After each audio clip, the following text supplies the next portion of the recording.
à tous, je vous retrouve aujourd'hui pour cette nouvelle vidéo. Ça va être mon bilan couture de l'année 2022. J'ai volontairement enlevé les patrons que j'ai fait pour mon fils parce que ça faisait un petit peu doublon avec ma vidéo patron gratuit pour enfants. Voilà, donc vous aurez uniquement les patrons que j'ai cousus pour moi. Je vous laisse tout de suite avec mon premier projet. J'ai fait du coup ce manteau.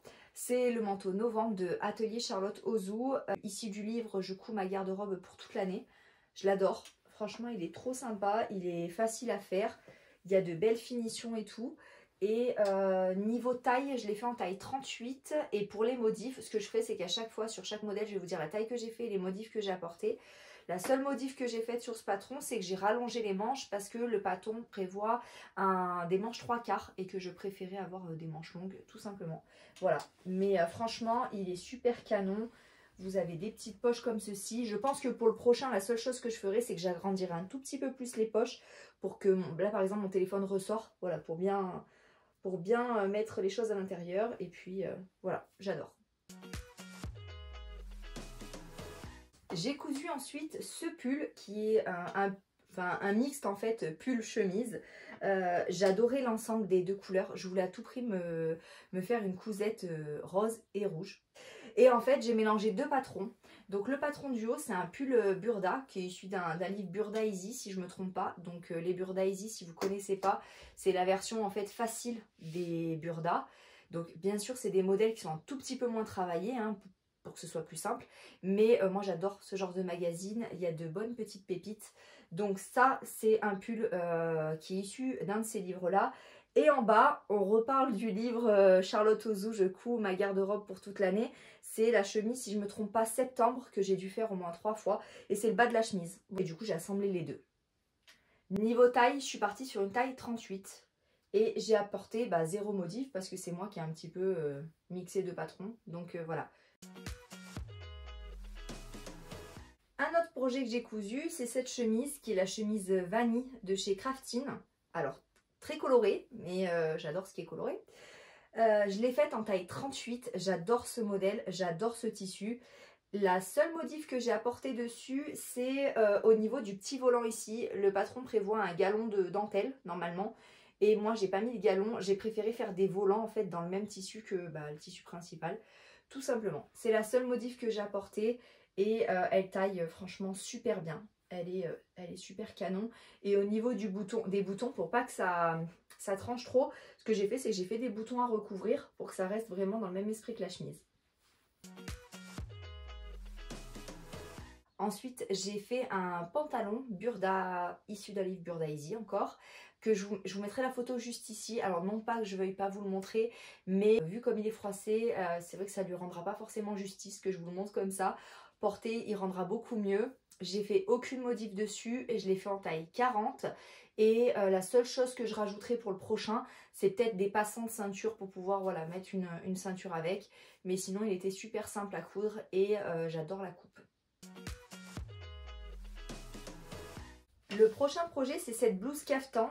Alors, je parlais de mon pantalon Burda, mais là aussi, le repassage laisse à désirer, vu que ça fait un petit moment que je ne l'ai pas porté. Du coup, c'était un défi couture qui avait été fait par ma petite mercerie et couture générale, si je ne me trompe pas, pour la fête des mères. Pour ce défi-là, ils avaient offert le patron. Donc moi, je l'ai fait en 38-40 et niveau modif, j'ai créé juste des fentes ici sur les côtés et j'ai réduit le tour des bracelets de manche pour qu'ils soient un tout petit peu plus serrés. Là, c'est pareil, hein, la photo que je vais vous mettre portée est quand même plus sympa que le visuel que vous avez là où elle est toute froissée. Donc, je vous laisse avec la photo et on passe au prochain projet. Le nouveau projet, c'est cette robe-là de chez Pretty Mercerie. C'est la robe Bardot. Je l'ai faite en taille 42, mais le 40 aurait suffi parce qu'après, j'ai dû la reprendre. Je l'avais faite pour un baptême. Et les seules modifs que j'ai faites, c'est que j'ai élargi un petit peu la robe pour qu'elle soit un peu moins près du corps. Et mon élastique ne se voit pas sur le haut. J'avais vu un modèle en fait sur internet et je voulais exactement le même. Donc en fait il est ici. Je ne sais pas si vous allez voir et j'ai fait un biais de propreté par dessus pour pas que mon élastique se voit. Là pareil, je vous mets une photo portée. Et j'ai adoré coudre ce patron et franchement j'ai hâte que l'été soit là pour pouvoir la remettre de nouveau avec une paire de sandales pour qu'elle passe un tout petit peu moins habillée quoi. Et voici la blouse débardeur Narcisse, un débardeur que j'ai fait en taille L. Si j'avais su, j'aurais fait XL pour avoir un tout petit peu plus de place au niveau de la poitrine.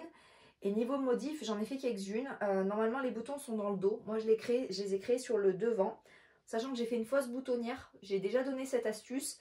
Mais en gros, si les boutonnières, ça vous embête de les faire, ou que vous ne savez pas les faire, ou que ça prend du temps, vous prenez juste un sandwich, les deux parties de chaque côté, vous cousez votre bouton ici pour que ça les tienne. Et vous pouvez même, moi j'ai fait une couture en gros tout le long, donc vous voyez, ça s'ouvre pas pour autant ici, parce que j'ai fait une couture tout le long. Donc voilà, c'est un petit effet d'optique, et c'est bien pratique si vous arrivez bien sûr à enfiler le projet par la tête. Hein. Si vous avez besoin de l'ouvrir, il faudra faire les boutonnières. J'ai fait un décolleté. Sur le devant aussi, j'ai échancré à peu près de 5 cm pour vous donner un ordre d'idée. Et j'ai fait des bretelles simples car le patron prévoit lui 2 bretelles de chaque côté en fait qu'on noue sur le haut. Donc voilà, je voulais vraiment un petit débardeur plutôt simple et je l'adore. Mon prochain projet, c'est cette chemise qui est avec un petit col comme ça, Claudine. Donc pour le patron de base, je me suis servi encore une fois de la chemise septembre de Atelier Charlotte Ozou en taille 40. Parce que je la voulais un peu plus ample. J'ai pas fait de fente indéchirable sur les manches. Je voulais pas m'embêter avec ça en sachant que mon poignet passait, ma main passait largement dans le trou. Et pour le col, je me suis servi du patron gratuit de la maison Victor. C'est le col Clotilde, il s'appelle. Il y a normalement des petits liens, donc je les ai pas mis. Et en fait, ce que j'ai fait, c'est que sur la chemise, comme vous allez pouvoir le voir, je n'ai pas mis le pied de col et le col. Et j'ai remplacé par ce col là, en fait, tout bêtement. Et ici, j'ai fermé par un petit biais pour que ça fasse plus propre. Et voilà. Ensuite, j'ai fait cette petite chemise de Marie-Claire Idée. Alors, je suis désolée, j'ai ma parmenture qui se lève. J'ai pas de photo portée pour celle-ci. J'ai pas eu le temps de la porter, on va dire. Je l'ai faite en taille 40-42, mais sans marge de couture. Donc, du coup, ça équivaut à peu près à une taille 40. J'ai fait la vidéo montage sur ma chaîne. Et au niveau des modifs, la seule chose que j'ai rajoutée, c'est une parmenture ici, une parmenture d'eau, pour éviter en fait qu'on voit la couture ici avec un surjet.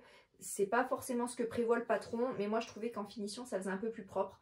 Et bien sûr, je vous mets dans la vidéo comment rajouter cette petite parmenture si vous voulez faire cette chemise là. C'est un patron qui est pareil, très simple à réaliser, très rapide. Elle est, voilà, passe-partout.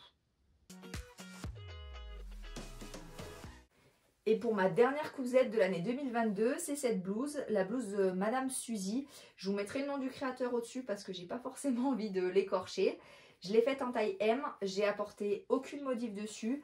Elle est franchement bien parce que pour les personnes qui n'aiment pas avoir des trucs trop près du corps ou pour des dames qui sont enceintes, elle est compatible grossesse. Il faut juste la rallonger un petit peu, mais elle est vraiment ample et du coup elle est super confortable à porter.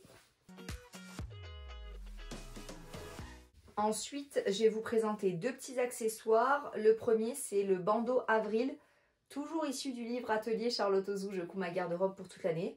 Oui, je suis le genre de personne, quand j'achète un bouquin de couture, je le rentabilise à fond, quoi. Mais là, il y a plein de patrons super canons, donc je vous recommande à 100% ce livre. C'est les petits, vous savez, les petits bandeaux qu'on met comme ça. Alors, je vous ferai pas la démo parce que j'ai un peu trop serré l'élastique. Voilà, ou ma tête est un peu trop grosse, je sais pas. Donc du coup, il faut que je reprenne, il faut juste que je reprenne un petit peu l'élastique. Mais c'est le genre de bandeau, vous savez, vachement tendance et tout ça, donc j'adore. Et le dernier patron que je vous présente, c'est ce petit lunch bag de Enjoy Couture. C'est un patron qui est gratuit. C'est là où j'emmène mon repas du midi quand je vais au travail. Il est franchement top à réaliser. Ça peut même être une bonne idée de cadeau. Vous voyez, il y a franchement largement la place d'emmener son repas. Et il y a une vidéo, elle a fait une vidéo pas à pas sur sa chaîne YouTube pour vous montrer comment le réaliser. En tout cas, je sais qu'au boulot, il a fait son effet. Et voilà, cette vidéo bilan couture 2022 est terminée. Je vous dis à très bientôt pour une prochaine vidéo.